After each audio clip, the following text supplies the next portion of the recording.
Baik, yang selanjutnya, yang terakhir yaitu ada teori kepemimpinan. Kepemimpinan adalah urusan semua orang, karena setiap manusia adalah pemimpin, minimal memimpin dirinya sendiri, serta bertanggung jawab atas kepemimpinannya. Dalam teori kepemimpinan, terdiri atas dua teori, yaitu teori kepemimpinan klasik dan teori kepemimpinan modern. Teori kepemimpinan klasik meliputi yang pertama, gaya kepemimpinan model Mayo, yang kedua, gaya kepemimpinan model Taylor, yang ketiga, studi Iowa, yang keempat, studi Ohio, dan yang terakhir yaitu studi Michigan. Selanjutnya, dalam teori kepemimpinan modern meliputi yang pertama, teori orang besar atau great man, yang kedua, sifat-sifat atau traits, yang ketiga, ada perilaku, yang keempat, ada situasional, yang kelima, ada transaksional, yang keenam, ada transformasional, dan yang terakhir Pancasila. Baik, untuk penjelasannya, yang pertama mengenai teori kepemimpinan klasik, yaitu yang pertama, gaya kepemimpinan model Taylor, di mana salah satu gaya kepemimpinan model Taylor yaitu cara terbaik untuk meningkatkan hasil kerja ialah dengan meningkatkan teknik atau metode kerja yang mengakibatkan manusia dianggap sebagai mesin. Yang kedua yaitu gaya kepemimpinan model Mayo, di mana gaya kepemimpinan ini terkenal dengan gerakan hubungan manusiawi yang merupakan reaksi dan revisi dari gaya kepemimpinan Taylor yang memperlakukan manusia sebagai mesin. Yang ketiga ada studi Iowa, di mana dalam studi ini melakukan penelitian dengan memanipulasi ketiga gaya kepemimpinan, yaitu gaya otoriter, demokratis, dan semaunya sendiri.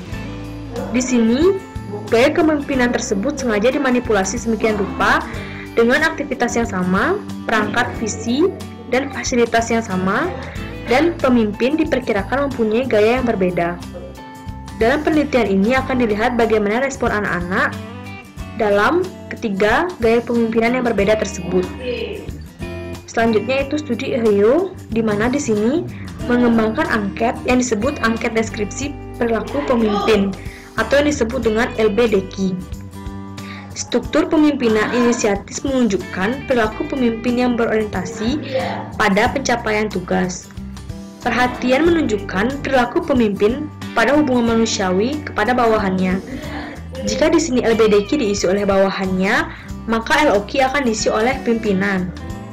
Selanjutnya yaitu studi Michigan, di mana studi ini memiliki tujuan kerjasama, yaitu untuk meneliti prinsip-prinsip produktivitas kelompok dengan kepuasan anggota kelompok yang diperoleh dari partisipasi mereka.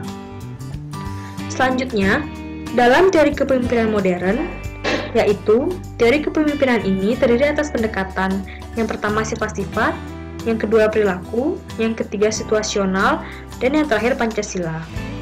Teori kepemimpinan ini bersifat umum, oleh karena itu dapat diterapkan dalam berbagai organisasi termasuk organisasi pendidikan. Keempat pendekatan kepemimpinan tersebut diuraikan sebagai berikut, yaitu dalam teori pendekatan sifat-sifat. Pendekatan ini berdasarkan pada sifat seseorang yang dilakukan dengan cara yang pertama membandingkan sifat yang timbul sebagai pemimpin dan bukan pemimpin, dan yang kedua membandingkan sifat pemimpin yang efektif dengan pemimpin yang tidak efektif. Teori awal tentang sifat-sifat pemimpin dapat ditelusuri sejak zaman Yunani kuno dan zaman Roma. Ketika itu, orang percaya bahwa pemimpin itu dilahirkan, bukan diciptakan. Teori inilah yang disebut dengan teori great man, di mana menurut teori ini, jika seseorang dilahirkan sebagai pemimpin, maka ia akan menjadi pemimpin. Penelitian tentang pemimpin efektif dan tidak efektif mengemukakan bahwa pemimpin yang efektif tidak berdasarkan pada sifat manusia tertentu, akan tetapi terletak pada seberapa jauh sifat seorang pemimpin dapat mengatasi keadaan yang dihadapinya. Baik, demikian mengenai teori kepemimpinan. Demikian pula penjelasan saya mengenai makalah kepemimpinan. Baik, saya ucapkan terima kasih. Om Santi Santi Santi Om.